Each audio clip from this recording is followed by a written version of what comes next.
नई प्रणाली तैयार की गई है। 19वीं सदी की शुरुआत तक कंपनी में कई अधिकारी आश्वस्त थे कि राजस्व प्रणाली को फिर से बदलना होगा,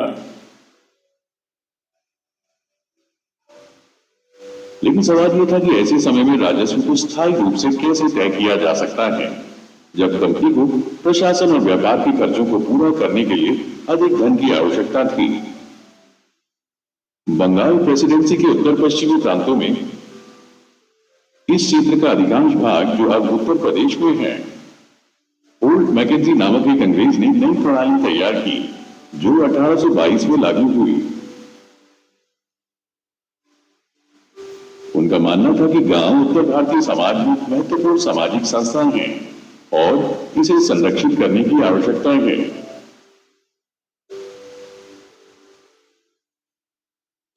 उनके निर्देशन में कलेक्टर एक गांव से दूसरे गांव में जाते थे, भूमि का निरीक्षण करते थे, खेत को मापते थे और विभिन्न समूहों के रीति रिवाजों और अधिकारों को दर्ज करते थे। प्रत्येक गांव या महल को जो राजस्व देना पड़ता था, उसकी गणना करने के लिए गांव के अंदर प्रत्येक भूखंड का अनुमानित राजस्व जोड़ा जाता था। इस मांग को स्थायी रूप से नहीं, बल्कि समय समय पर संशोधित किया जाना था।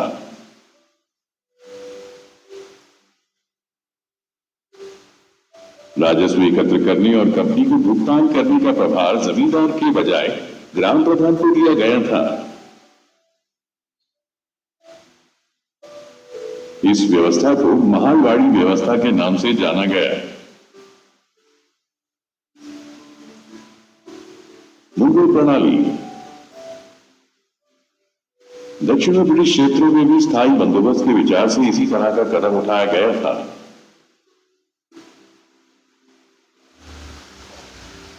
जिस नई प्रणाली को संशोधित किया गया, उसे रैयतवाद या रैयतवाड़ी व्यवस्था के रूप में जाना जाने लगा।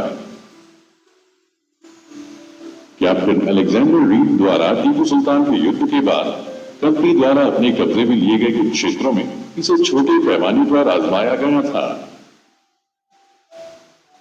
बाद में थॉमस मुनरो द्वारा विकसित की गई इस प्रणाली को धीरे धीरे पूरे दक्षिण भारत में विस्तारित किया गया।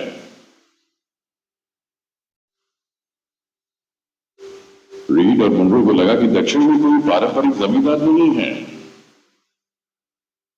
उन्होंने तर्क दिया कि समझौता सीधे उन कृषकों या रैयतों के साथ किया जाना चाहिए जिन्होंने पीढ़ियों से जमीन जोती है। राजस्व आकलन करने से पहले उनके खेतों का सावधानी पूर्वक और अलग से सर्वेक्षण करना पड़ता था। उन्होंने सोचा कि अंग्रेजों को अपने अधीन रैयतों की रक्षा के लिए पितृपुरुष की तरह कार्य करना चाहिए।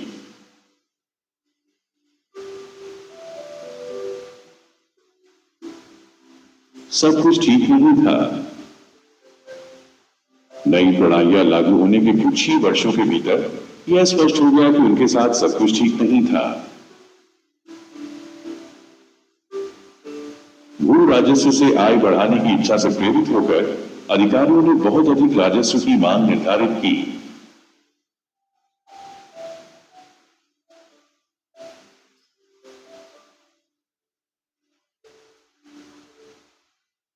किसान भुगतान करने में असमर्थ थे।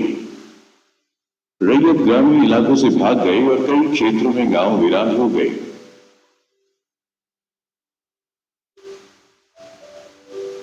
आशावादी अधिकारियों ने कल्पना की थी कि नई प्रणालियां किसानों को समृद्ध, उद्यमशील किसानों में बदल देंगी, पर ऐसा हुआ नहीं।